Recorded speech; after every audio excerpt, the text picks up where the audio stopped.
Allez, bonjour à tous, on est parti pour une analyse de EOS. Voilà, on va voir, je vais vous prouver avec mon analyse pourquoi c'est une crypto qui est à éviter pour les prochains jours, prochaines semaines, les prochains mois et même les prochaines années. On est vraiment sur une crypto qui est fortement aimée par la communauté crypto en général, que je le vois sur Twitter, Discord, sur YouTube. C'est une crypto où il y avait beaucoup de personnes qui avaient un espoir que ça pouvait être un bon investissement, surtout qu'on était sur le bull market de 2021. Mais là récemment, il y a beaucoup de capitulation, mais ça reste comme une crypto qui est faible, et je vais vous montrer pourquoi c'est pas une bonne crypto. Donc sur EOS, on a eu une sortie, enfin la création du token en 2017, qui a connu du coup le gros bull run.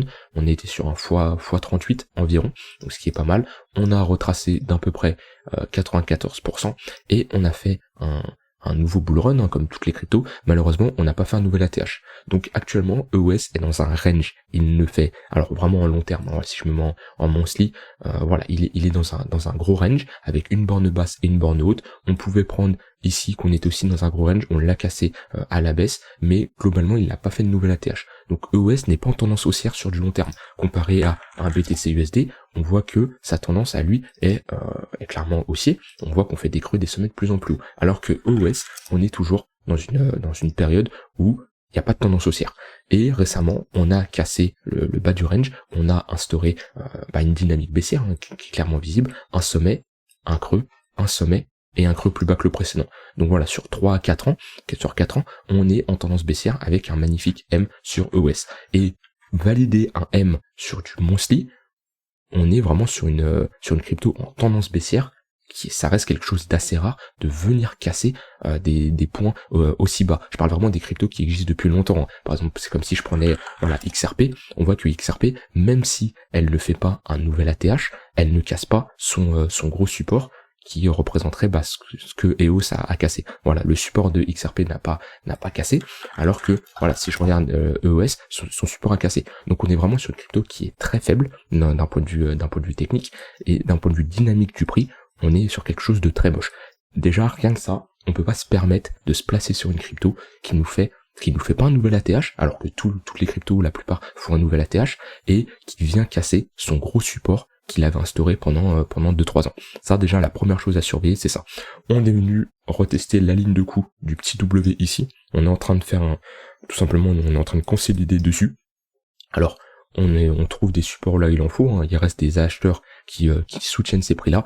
Par contre, voilà, si on vient à casser le creux ici, on va faire un ATL, donc qui est l'inverse d'un ATH, et on va être en découverte de prix. Voilà, on va tout simplement pouvoir chuter. Alors là, on est proche des zéros parce que je suis pas en logarithmique, mais si je me mets en logarithmique, on peut très bien descendre très bas.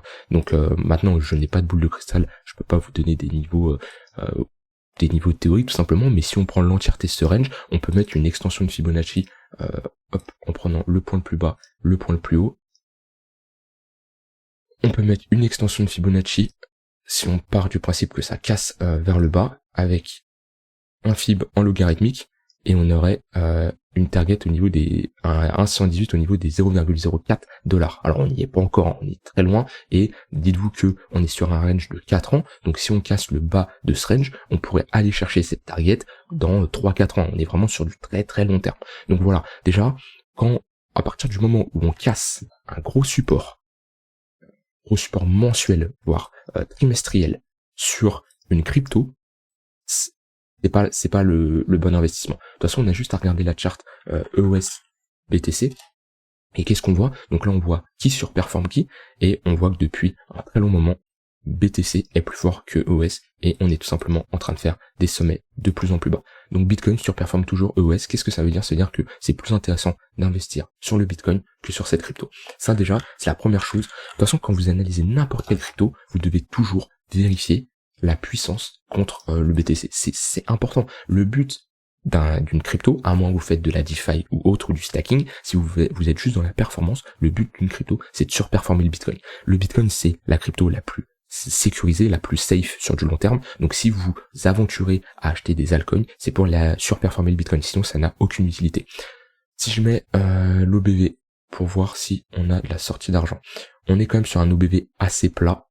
Donc on est toujours sur des acheteurs qui ne veulent pas sortir en position, et qui c'est assez délicat d'avoir un OBV comme ça sur un prix qui chute. Après, si je me mets en daily, on voit quand même que depuis le bull market de 2021, le mini bull market, hein, on est quand même sur une tendance bien baissière sur l'OBV, donc qui est vraiment impacté, voilà, d'un point de vue daily, il suit clairement le prix. Donc ouais, c'est clairement moche. Si je mets les volumes, tac, on a des volumes décroissants, on a un désintérêt sur la crypto, on a des volumes vendeurs, des volumes tout court, donc qui sont remontés là, donc on peut là il y a pas mal de gens qui sont sortis, qui ont capitulé avec la cassure de ce support, et ça m'étonne pas, hein, parce qu'on est vraiment, en fait quand on casse un support qu'on a autant tenu pendant 3 ans, voilà, il y a aucun intérêt de rester là-dessus. En plus on a fait un pullback, si je vois, hop, s'il veut bien se mettre, on a fait un pullback sur le support ici, et on est ouais, on a fait un pullback dessus et on s'est fait rejeter violemment, donc c'est très moche. On va voir la puissance, non, on va pas mettre ça, on va mettre ça.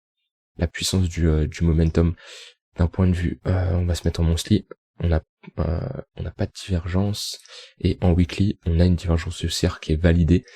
Tac. On a une divergence haussière qui est validée, c'est-à-dire que les vendeurs sont de moins en moins forts. Le problème, c'est on a des vendeurs de moins en moins puissants, mais si les acheteurs ne se montrent pas, eh ben on peut continuer à descendre juste tout doucement. C'est-à-dire que au lieu qu'on ait des vendeurs très très puissants qui nous baissent le prix fortement, on va consolider, descendre, consolider, descendre, consolider, descendre. Voilà. Alors que si les acheteurs se montrent, si on valide au moins, si on clôture au-dessus de ce niveau-là, on validerait une structure de marché qui est assez bullish, vu qu'on ferait tout simplement un W, on inverserait la dynamique et on pourrait à minima retrouver des prix intéressants.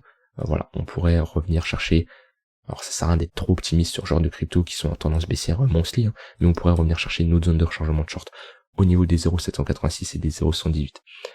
Maintenant, clairement, il y a beaucoup plus de cryptos qui sont intéressantes comparé à EOS. En fait, il n'y a pas besoin d'être un professionnel de l'analyse technique pour comprendre si cette charte est jolie.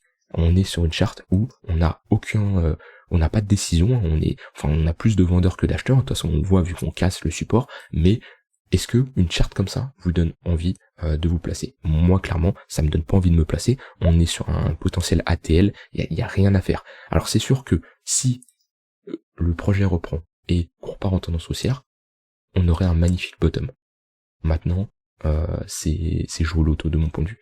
Donc pour moi, il y a beaucoup plus intéressant pour se placer, que ce soit sur du Solana, du Atom ou autre, les charts sont beaucoup plus jolis. Pour moi, EOS, c'est un projet qui est mort. Voilà, après, c'est un projet qui va être...